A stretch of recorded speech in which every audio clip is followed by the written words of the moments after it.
दोस्तों, वनवास के समय में माता सीता क्रोधित होकर किस कारण इन 5 लोगों को श्राप दे दिया था।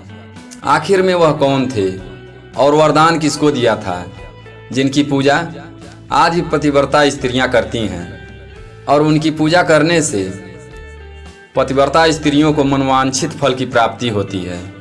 और क्यों किया था माता सीता ने राजा दशरथ का पिंडदान। दोस्तों, आज की वीडियो में हम यही जानने वाले हैं, इसलिए इस वीडियो को बिना स्किप किए लास्ट तक जरूर देखें। और अभी तक चैनल को सब्सक्राइब नहीं किया है तो चैनल को सब्सक्राइब जरूर कर दें। तो चलिए जानते हैं कि वे कौन से 5 लोग थे जिन्हें माता सीता ने क्रोधित होकर श्राप दे दिया था और वे कलयुग में आज भी उस श्राप को भोग रहे हैं। और ये 5 लोग कौन कौन से हैं, पहले जान लीजिए। पहला गाय, दूसरा कौवा, तीसरा तुलसी, चौथा फाल्गु नदी और 5वां ब्राह्मण। तो दोस्तों, यह प्रसंग उस समय का है जब श्री राम, माता सीता और लक्ष्मण जी वनवास काट रहे थे। श्री राम और लक्ष्मण के पिता राजा दशरथ की मृत्यु राम लक्ष्मण सीता के वन जाते समय ही हो चुकी थी। उसी दौरान पितृपक्ष था और उन्हें पिंडदान करना था, जो किसी पवित्र नदी के किनारे जाकर होता है। इसलिए यह तीनों गया के फल्गु नदी के तट पर पहुँचे।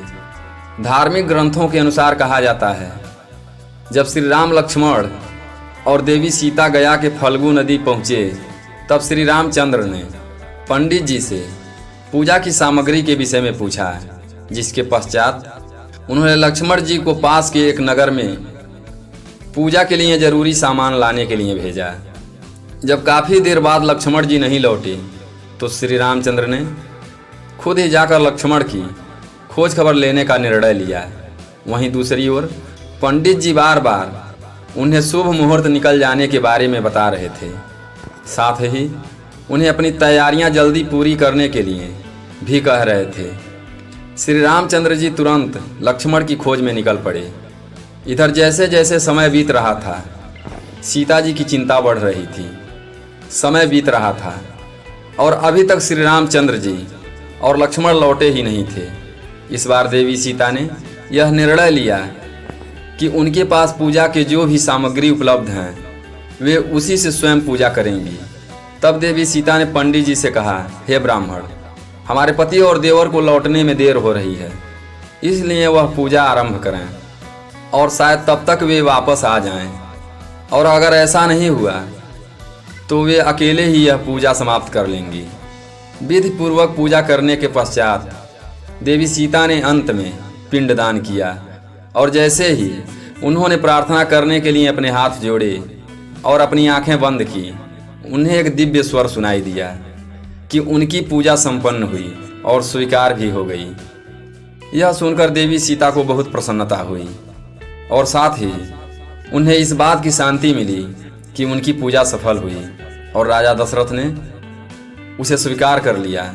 हालांकि वे इस बात को भी भली भांति जानती थीं कि श्री रामचंद्र जी और लक्ष्मण इस बात पर भरोसा नहीं करेंगे, क्योंकि माना जाता है कि पुत्रों के बिना पिंडदान का पूजा संपन्न नहीं होता।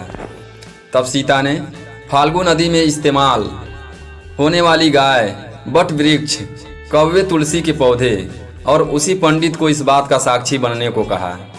उन सभी ने उनकी आज्ञा का पालन किया।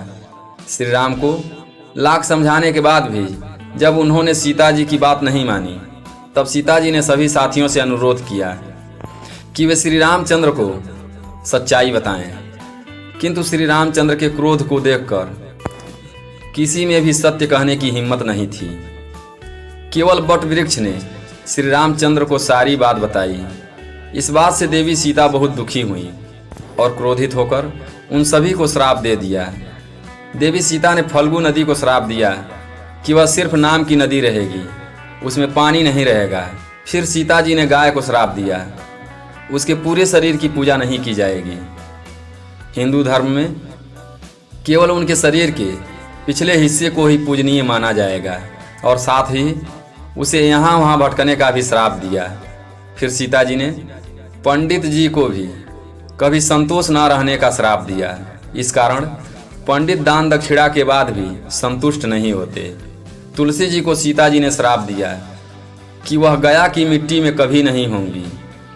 कौवे को हमेशा लड़ झगड़ कर खाने का श्राप दिया। और फिर बट वृक्ष को सीता जी ने आशीर्वाद दिया कि पिंडदान में इस वृक्ष की उपस्थिति जरूरी होगी।